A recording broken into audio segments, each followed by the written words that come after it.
Hello, welcome to Ken studies.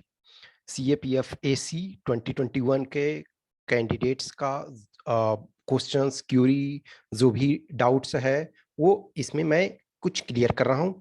सबसे पहले तो आप लोग का जो डेट का आशंका है कि डेट कब होगा, कब स्टार्ट होगा, ये आप मान करके चलो कि अप्रॉक्स 15 दिसंबर, ठीक है, 15 दिसंबर के आसपास के लिए आप तैयार रहो। इनफैक्ट आप जिस समय रिटेन क्वालिफाई हुए, मैं समझता हूं कि उस समय से ही आप प्रिपरेशन कर रहे हो, सीरियस कैंडिडेट के तौर पे आप कर रहे हो। जो 2020 में सपोज आप रिटेन क्वालिफाई थे और फिजिकल मेडिकल सारे क्वालिफाई हो गए हो, फिर भी आपको वो प्रोसेस से गुजरना पड़ेगा। लेकिन आपको अपनी स्ट्रेंथ पता है, स्टेमिना पता है। कुछ कैंडिडेट ऐसे हैं कि फॉर एग्जांपल 100 मीटर रेस है, तो वो आप 16 सेकेंड की जगह आप 14 सेकेंड में कर ले जा रहे हो, 13 सेकेंड में कर ले जा रहे हो, तो आपको टेंशन लेने की जरूरत नहीं है। लेकिन जिनको भी इश्यूज है, तो अभी आप प्रॉपर अभी से सीरियस रहो। ये आप मान के चलो अप्रोक्सीमेट जो है 15 दिसंबर के करीब से स्टार्ट होगा, प्लस माइनस समथिंग होता है। ये हर बार यही सिचुएशन होता है।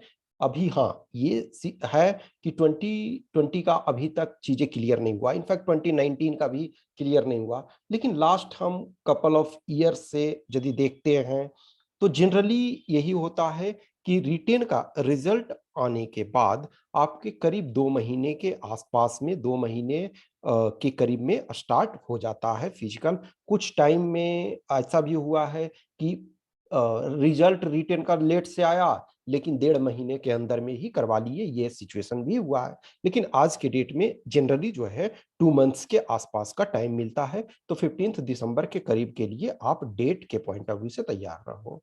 अब कुछ जो कैंडिडेट के कुछ क्वेश्चंस क्यूरी ये सब हैं, तो वो मैं डिस्कस कर रहा हूँ इस वीडियो में।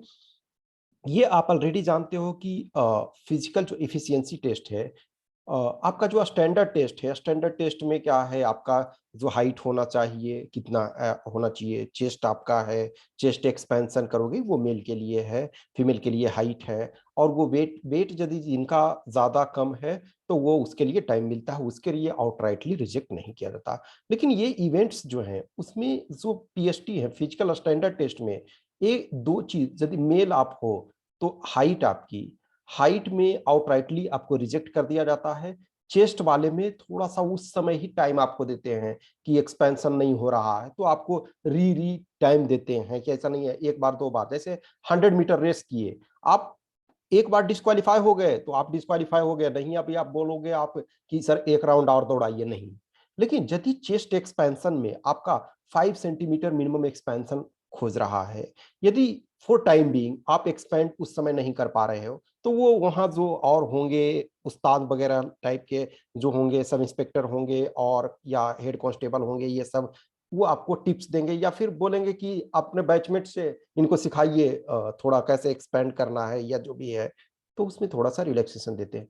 लेकिन ये जो इवेंट्स हैं, इसमें आपको आउटराइटली रिजेक्ट कर देते हैं। सिर्फ इसमें लॉन्ग जंप में आपको 3 अटेम्प्ट्स मिल रहा है। तो 100 मीटर रेस 16 सेकेंड है, फीमेल के लिए 18 सेकेंड है। 800 मीटर रेस जो आपका 3 मिनट 45 सेकेंड है, और फीमेल के लिए 4 मिनट 45 सेकेंड है। लॉन्ग जंप 3.5 मीटर मेल के लिए 3 चांस, फीमेल के लिए 3 मीटर, और शॉर्ट पुट 7.26 kg का 4.5 मीटर, और फीमेल के लिए शॉर्ट पुट नहीं है।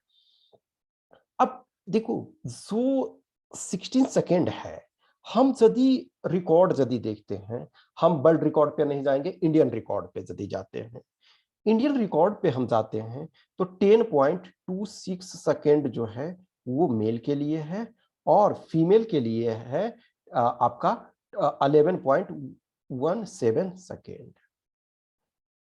अब 10.26 सेकेंड, ये चूंकि 100 मीटर है, 100 मीटर में आपके पास टाइमिंग बहुत कम है, तो फिर भी इसमें वर्ल्ड ओवर यदि हम देखें तो 9.58 है, फॉर एग्जांपल 9.58 सेकेंड। तो 10.26 सेकेंड तब भी आपके पास टाइम क्या बच रहा, मोर देन 5 सेकेंड यहां मिल रहा है और यहां इनके पास मोर देन 6 सेकेंड मिल रहा है। तो 6 सेकेंड, लॉन्ग डिस्टेंस में 6 सेकेंड का कोई मायने नहीं रखता है, लेकिन शॉर्ट में आपका 6 सेकेंड बहुत मायने रखता है। फॉर एग्जाम्पल, मेल में कुछ कैंडिडेट हैं कि नहीं हो पा रहा है, नहीं हो पा रहा है तो आप अभी से पैसेंस रखो, अभी से आपको कॉन्फिडेंस रखना है कि हम कर सकते हैं। This is not a big issue. कुछ टिप्स मैं बताता हूं कि क्या क्या आपको करना है। और यदि हम 800 मीटर में देखें तो 3 मिनट 45 सेकेंड देता है।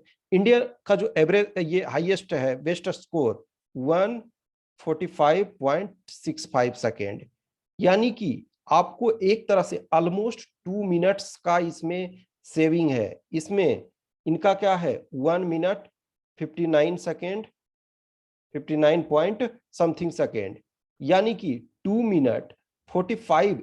ये जो फास्टेस्ट हैं उनका हाफ स्पीड में भी आप दौड़ोगे तो हो जाएगा। इसमें जो फास्टेस्ट दौड़ रहा है उसके हाफ स्पीड में भी आप दौड़ोगे तो आपका हो जाएगा। अब एक जो, फॉर एग्जाम्पल, कोई एक फीमेल दौड़ रही है फास्टेस्ट, यस उसका प्रॉपर ट्रेनिंग है, हम उससे कंपैरिजन नहीं कर रहे हैं कि आप उस स्पीड से, मैं कह रहा हूं कि उनके हाफ स्पीड से भी दौड़ोगे तब आप इसमें क्लियर कर ले जाओगे। अब उनके हाफ स्पीड से तो दौड़ ही सकते हो।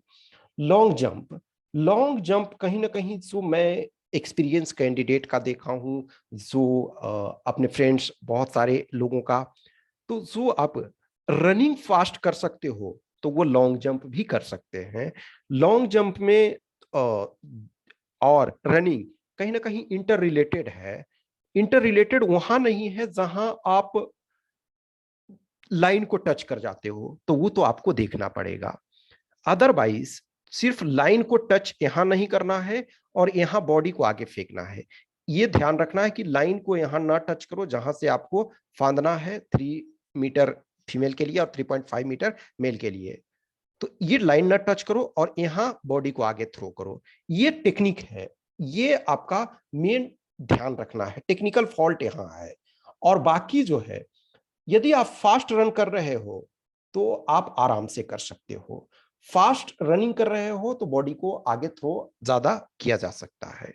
शॉर्टपुट जो है सिर्फ मेल के लिए 4.5 मीटर एवरेज। एक हेल्दी पर्सन जो है, एक हेल्दी जो भी मेल है, वो आप 20 से मान के चलो 30 के बीच में हो, कोई भी जिस कैटेगरी में हो, 20 से 30, या फिर आपके पास एक्स्ट्रा है तो 20 से 35, एक तरह से 20 से 35। तो इस एज का कोई भी मेल जो है वो ऑन एन एवरेज, एक हेल्दी है तो 6 मीटर फेंकता है एवरेज। 6 मीटर, जो कि प्रॉपर ट्रेनिंग ना लिया हुआ हो, मैं उनके बारे में कर रहा हूँ कि नॉर्मल आपने कोई ट्रेनिंग नहीं ली है, 2-4 बार फेंका है, तो जो कहते हैं ना कि ताकत के बल पर, बाय योर, जो आपके हाथ में स्ट्रेंथ है उसके आधार पे आप 6 मीटर एवरेज फेंक सकते हो। हाँ, हो सकता है कोई 5.5 ही फेंके, कोई 5 ही फेंके, लेकिन 4.5 मीटर से अधिक एक हेल्दी पर्सन हर कोई फेंक सकता है। प्रॉब्लम इसमें कहाँ आता है? प्रॉब्लम इसमें आता है कि जो ये सर्कल दिया हुआ है इसके अंदर से फेंकना, आप इसको टच ना करो, इस लाइन को जो सरकमफेरेंस है उसको टच ना करो, उसको उसके बाहर ना आ जाओ, बस यही ध्यान रखना है। रनिंग जिनको भी नहीं हो रहा है, कुछ चीजों को ध्यान रखो। कुछ जो पॉइंट्स हैं उनको आपको ध्यान रखना है। मिनिट, अब यदि आप प्रोफेशनल ट्रेनिंग वगैरह के लिए जाओगे तो बहुत सारे टिप्स देंगे, लेकिन कॉमन जो है, कॉमन सबसे पहली है एक्सरसाइज। आप बॉडी एक्सरसाइज करो और आप अपना जो वेट है वो लूज करो। अब इनफैक्ट देखो, जितना रनिंग करोगे, जितना एक्सरसाइज करोगे, वेट उतना आपका लूज होगा। शरीर में जो आइडियल, जो आपका वेट का, बॉडी हाइट, एज, हाइट और वेट का जो चार्ट दिया हुआ है, उस चार्ट के अनुसार अपने बॉडी को लाओ। तो एक तो आप ओवरवेट नहीं होगे, और दूसरा जो है, अब जस्ट सोचो कि इसको इस ढंग से देखो कि आपका पैर है ये, अब उस पैर पे के ऊपर आपका मास बॉडी का वजन रखा हुआ है। यदि जस्ट इमेजिन करो कि पैर के ऊपर सपोज ये करते हैं कि 45 केजी किसी का है और किसी का 60 केजी है और किसी का सपोज 75 केजी है, तो ये जो पैर है, अब इसके ऊपर कम वजन होगा। और एक ये एवरेज देखा जाता है, ऐसा नहीं है कि कुछ जो जिनके पास वजन ज्यादा है वो भी आप फास्ट रन कर सकते हैं और जिनका कम है वो भी कम कर सकते हैं। लेकिन इन जनरल यदि आपका ऊपर बॉडी का मास कम है, यानी जो शेप में है, प्रॉपर तरीका से स्टैंडर्ड में है, तो आप अच्छा रनिंग कर पाओगे। तो पहली है एक्सरसाइज आप करो और वेट को आप रेंज में ले लाओ धीरे धीरे। अब वो एक दिन में तो नहीं आएगा, ये धीरे धीरे कंटिन्यूअस प्रोसेस है, ये कंटिन्यूटी में प्रोसेस रहेगा, ये प्रोसेस आपका ये चलते रहेगा, ठीक है। तो आपको ये करते रहना है। उसके बाद दूसरा है स्ट्रेचिंग एक्सरसाइज। आप रनिंग करने के पहले स्ट्रेचिंग करो अपना। इनफैक्ट ट्रेनिंग में भी आप जाते हो तो स्ट्रेचिंग एक्सरसाइज कराया जाता है, यानी उसको वार्म अप एक्सरसाइज कहते हैं। और जब रनिंग कंप्लीट हो जाता है तो उसको कूल डाउन एक्सरसाइज कहते हैं। तो आप वार्म अप एक्सरसाइज देखो, आप जो आपको सुटेबल लगता है आप सर्च कर लो वार्म अप एक्सरसाइज, आपको जो अच्छा लगता है उस वार्म अप एक्सरसाइज को आप करो। तो वार्म अप कर लेते हो, स्ट्रेचिंग कर लेते हो, तो फिर आप आराम से कर सकते हो। फिर है कि यदि आप रनिंग करके आ रहे हो, थोड़ा प्रॉब्लम लग रहा है, तो आप ऑयल जो भी है ऑयल आपको, या तो मस्टर्ड ऑयल, यदि मस्टर्ड ऑयल प्योर मिल रहा है तो मस्टर्ड ऑयल, या फिर कोई भी आप केमिस्ट के दुकान से ले लो, वो ऑयल से मसाज करो। फिर आपको यदि लगता है आप रोप जंप कर सकते हो, रोप जंप कर सकते हो यदि आपके पास सुविधा है तो। फिर शूज, शूज आपको क्या है, रनिंग शूज लो लाइटर वेट का, लाइटर वेट रनिंग शूज। फिर आपका फूड, फूड में जो है अभी फैटी जो है वो बहुत ज्यादा ये नहीं लो, फैटी फूड जो है उसको अवॉइड करना है, ठीक है। तो कुछ ये चीज है कि एक्सरसाइज आपको साथ साथ डेली करते रहना है। रनिंग के पहले स्ट्रेचिंग जरूर करो। यदि आपको प्रॉब्लम हो रहा है, पैर में दर्द वगैरह शुरू में है, तो आप मस्टर्ड ऑयल या फिर जो भी आप केमिस्ट के शॉप से जो लेते हो ऐसा लो कि कोई ऐसा साइड इफेक्ट वगैरह ना हो। मस्टर्ड ऑयल वगैरह एकदम बहुत अच्छा प्योर शुद्ध है, तो कोई दिक्कत नहीं है। रोप जंप कर सकते हो, लाइट वेट शूज लो, फैट वाले फूड को ना खाओ, और आप जो कार्बोहाइड्रेट्स वगैरह जो जितना है वो ठीक ठाक अमाउंट में लो, और अदर डाइट्स वगैरह लो, मिल्क वगैरह लो, हेल्दी डाइट लो। उसके बाद जो है पॉजिटिव एटीट्यूड, पॉजिटिव एटीट्यूड जो है वो सबसे जरूरी है। कि आपको एटीट्यूड ये रखना है कि हम कर ले जाएंगे। साथ में जस्ट ये मानो कि कोई लेडी है फॉर एग्जांपल, वो धावक है, और यदि वो जितने में दौड़ रही है उसके आप हाफ वे में यदि 800 मीटर में करते हो तो वो हो जाता है। 100 मीटर में बस ये ध्यान रखना है कि आपका बॉडी जब रेगुलर यदि आप मसाज करते रहते हो, स्ट्रेचिंग एक्सरसाइज करते रहते हो, तो पैर आपका क्रैम्प नहीं होगा और पैर का जैम जो हो जाता है वो सिचुएशन नहीं होगा। तो ये सारे चीज को रेगुलर रूप से करो। और कभी भी देखो, पैसेंस आपको रखना है। हर डे एक बार आप स्प्रिंट, एक या दो बार जो 100 मीटर वाला है, आप 1 से 2 टाइम करो। 1 to 2 टाइम अभी करो, फिर आप उसको 2 टाइम स्टैंडर्ड करो। 1 टाइम बीच बीच में, सप्ताह में 2 दिन ऐसा करो, या एटलीस्ट 1 डे विद टाइम। उस टाइम में क्या है कि किसी को आप मेजरमेंट कर लो फिजिकली, या तो कहीं प्रॉपर ट्रैक है जहां पता है कि ये यहाँ प्रॉपर ट्रैक है, तो ट्रैक यदि है तो उस ट्रैक पे आप रनिंग कर सकते हो। यदि ट्रैक नहीं है तो आप अपना 1 मीटर से माप लो कि इतना हमारा स्टैंडर्ड होता है, और 5 मीटर एक्स्ट्रा ही आप उसको रखो। यदि 100 है तो आप 105 उसको लेकर के चलो कि हमें इतने डिस्टेंस को करना है। मैं अपना पर्सनल एक्सपीरियंस बताता हूँ। मैं हम और मेरे रूममेट थे, तो मैं तो 2 बार फिजिकल क्वालिफाई किया हूँ। एक बार तो इंटरव्यू में नहीं गया था, मेडिकल का कुछ इशू था तो मैंने जमा ही नहीं किया था फॉर्म, इस वजह से।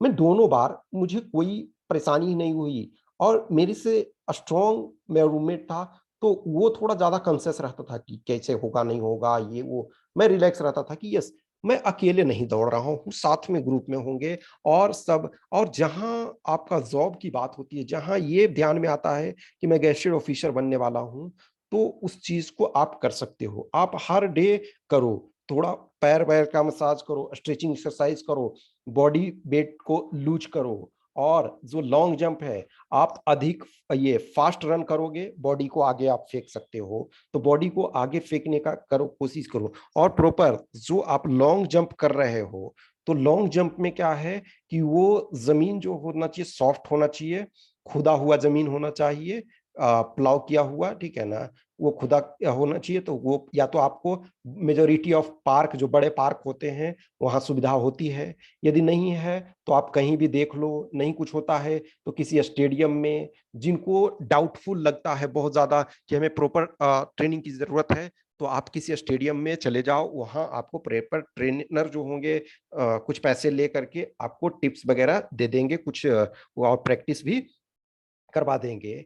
इनफैक्ट मैं समझता हूँ कि तीनों आपका जो 3-4 फीमेल के लिए 3 इवेंट और मेल के लिए 4 इवेंट है, तो कोई भी टफ नहीं है यदि आप प्रॉपर तरीका से फोकस रखो कि यस मुझे करना है, और कंटिन्यूटी मेहनत में रखो, आपका उसी अनुसार पॉजिटिव होगा कि बॉडी भी सही हो जाएगा, सही हो जाएगा, जो शेप में आ जाएगा। यदि आपका वेट रेंज में आ जाता है तो रीमेडिकल की भी जरूरत नहीं पड़ेगी। बहुत लोगों को ओवरवेट के लिए रीमेडिकल की जरूरत होती है, तो वो भी नहीं होगी। उसके बाद भी जो भी कुछ भी क्वेश्चंस, क्यूरी, डाउट्स है, तो आप हमें इस व्हाट्सएप नंबर या इस टेलीग्राम नंबर पे मैसेज करना, मैं आपको रिस्पॉन्ड जरूर करूंगा। Okay, thank you.